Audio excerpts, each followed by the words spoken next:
গতকালই একজনের সঙ্গে কথা হচ্ছিল পাহাড় পুজো নিয়ে, মেদিনীপুরের পাহাড় পুজো। তারা মেদিনীপুরের পাহাড় পুজো দেখতে যাচ্ছেন, সেখানে মেলাও বসে।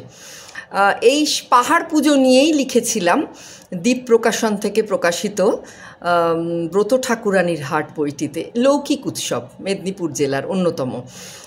মেদিনীপুরে প্রায় 700 ফুট উঁচু বিখ্যাত এক পাহাড় আছে, যার নাম হলো কানাইশ্বর পাহাড়, যেখানে পাহাড় পুজো হলো এক আঞ্চলিক লৌকিক উৎসব।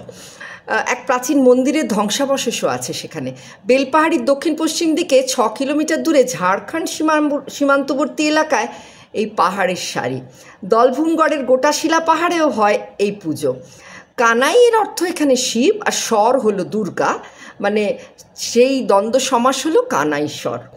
এই পাহাড় পুজোয় গোটা একটা পাহাড় হয়ে ওঠে আদিবাসীদের উপাস্য দেবতা। এই পাহাড়ের একটি অংশ হলো রাজা পাহাড়, আর অপরটি হলো রানী পাহাড়। শ্রাবণ মাসের প্রথম রবিবারে হয় রাজা পাহাড়ে, মানে কানাই বাবার পুজো তথা শিবের পুজো, আর রানী পাহাড়ে আষাঢ়ের তৃতীয় শনিবার বা অনেক জায়গায় অন্য শনিবারেও স্বর মায়ের দুর্গাপুজো হয়। আসলে বর্ষার শুরুতে ভালো চাষাবাদের আশাতেই বৃষ্টির কামনায় পাহাড় পুজোয় সামিল হন মূলত আদিবাসী সম্প্রদায়ের মানুষ। প্রকৃতিকে সন্তুষ্ট রাখার ভাবনাতেই কিন্তু এই পাহাড় পুজো। আমরা জানি মুন্ডাদের আরাধ্য দেবতা সিংবোঙা, তিনি তো মূলত পাহাড়ের দেবতা।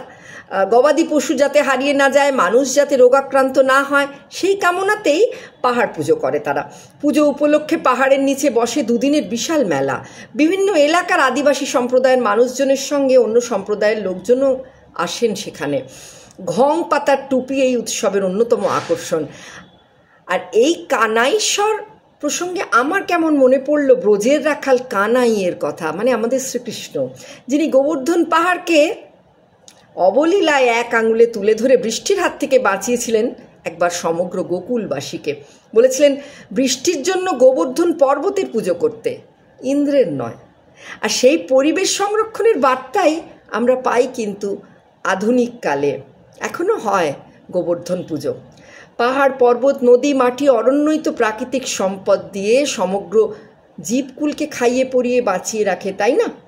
তারাই তো আমাদের কাছে দৃশ্যমান দেবতা স্বরূপ। তাই প্রকৃতি এবং পরিবেশ সংরক্ষণের জন্য আমাদের এই দৃশ্যমান দেবতা সংরক্ষণ বা পুজো, মানে তাকে ভালো রাখা, সেটাই তো প্রয়োজন এই মুহূর্তে, যাতে আমাদের পরিবেশ না ধ্বংস হয়ে যায় সভ্যতায়নের হিড়িকে।